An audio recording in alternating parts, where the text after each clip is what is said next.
Hey there, it's Becky Ringler, and I just really wanted to share with you today something that I think is probably the key to success in life and in business. And it's so simple that you're probably going to be like, no, no, no. It is totally not that easy. It has to be something hard because we as people love to make things hard if they're easy. I know I'm guilty of it too at times. And really, it is simple. And I'm going to tell you how I came to clarity on this. So this is something I've really been working with over the past few years. And ironically, what attracted me to the Empower Network, the business that I have with the blogging system, was that the co-founders and all of the leaders also operate from the same principle. So of course, I was attracted to this because it completely matched my philosophy. And I do believe I have personally found it to be the key to success in life and business. So anyway, I was in this room a couple years ago, class, on a weekend with like 500 people, and a Zen Buddhist monk was speaking, and she was leading us through this exercise of envisioning ourselves in the future and where were we and what was it like, and then we had to go, after we got a clear picture of that, how did you get there? And in that moment, I had this amazing clarity. It was like everything in my mind cleared and the word love came up. And I realized in that moment that it was so easy, that love was the answer to everything. And that no matter what I did, if I loved my way through it, it could happen. I mean, love is one of those things that melts problems, it melts obstacles. Because when we look at things in a loving way, it is impossible for things not to shift in that direction. I mean, first of all, you can't have a positive thought and a negative thought in the same place at the same time.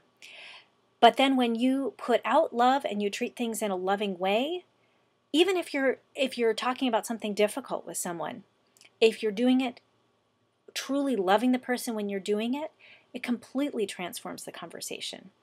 And I'll give you a little example in my personal life. Several years ago now, before I was married, I was living in San Francisco, and I lived in this house with 5 people. And this is before I discovered this, but I was doing it at that time. I had been doing it before I realized that that was the answer. So I had this one roommate who was really messy, and she had dishes all over the place, and she was sloppy, and she was rude and kind of dour, and not a really nice person to be around. Not all the time. She could be nice, but she wasn't in general.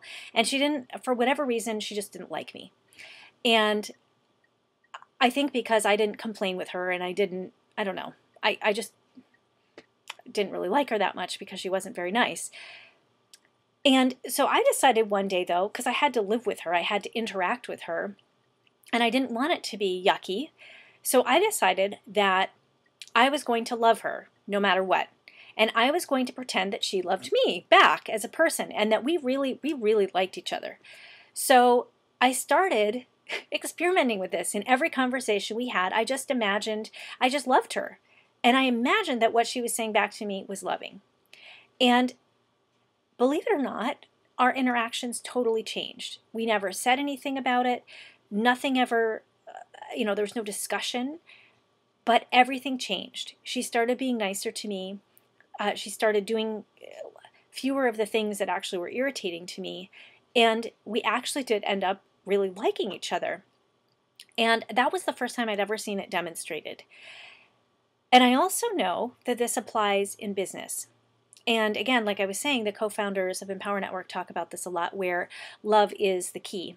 And you have to love your team. You have to love what you're doing. If you're in a business, maybe you're not, and that's okay, because this will apply to maybe your job or something else you're doing. If you don't love what you're doing, find something else, because you should love it. But on top of that, you need to love your team. You need to love what you're doing. And if something comes up that feels like a challenge or an obstacle, you need to love your way through that and greet it and feel grateful for it and say, wow, this is a gift that's been given to me to make me a bigger person, a stronger person, a better person, and love the opportunity to grow. And guess what? It's not A, going to seem like an obstacle. B, it's going to melt away. And C, you're going to also start attracting all these amazing people because of your love and your heart. So that's what I really wanted to share with you today. And hopefully you get the message. I know many people have said this in many different ways. And by the way, I'm not saying that you don't need to take the actions and steps that you need if you're in a business, for instance, to be successful. Of course you do. You know, there's things you have to do. But you can love them and love everything about what you're doing. And I feel very lucky, of course, because it's totally in alignment with what we do at Empower. And of course, we are Empower Network, so we empower people to feel better and be the best that they can be. So, by the way, if you're on my blog, and if you're not, you can go there, read the rest of the article. You can get started with us or find out more about the Empower Network. That option is right below. Or, of course, you can click the top banner as well. But regardless, no matter what you are doing, no matter what your life circumstance, just love. And I guarantee it's going to transform your life. So have a good night, evening, wherever you are in the world.